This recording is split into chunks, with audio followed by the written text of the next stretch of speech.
মুখ্যমন্ত্ৰীয়ে যি সপোনৰ অসম গঢ় দিয়াৰ পৰিকল্পনা কৰিছে তাৰ ভিতৰত সমজিলা আয়ুক্তৰ কাৰ্যালয় মাইলৰ খুঁটি হৈ ৰব।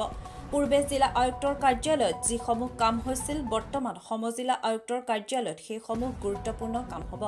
পূৰ্বে মানুহে মহকুমা বিচাৰিছিল, কিন্তু এতিয়া মুখ্যমন্ত্ৰীয়ে যুগান্তকাৰী পৰিৱৰ্তন সাধন কৰি প্ৰতিটো সমষ্টিত সমজিলা আয়ুক্তৰ কাৰ্যালয় স্থাপন কৰিছে। বৰ্তমান জিলা আয়ুক্তৰ কাৰ্যালয়ত যিমান বিভাগ আছিল সমজিলা আয়ুক্তৰ কাৰ্যালয়তো সিমান বিভাগ হ'ব।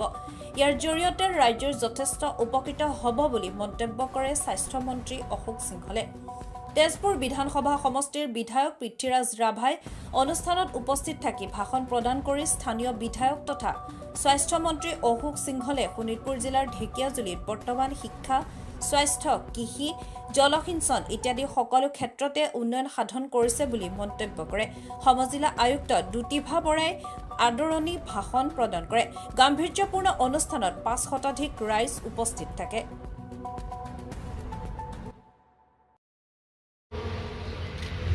এইটো হলে ভাল আছিল, নৱপ্ৰজন্মৰ লগত কথা পাতি থাকো, কি বিচাৰিছা, কেনেকে হলে ভাল হয়, সমাজখন কেনেকে যাব, তোমালোকে কি বিচাৰিছা, জীৱনত কি কৰিবা।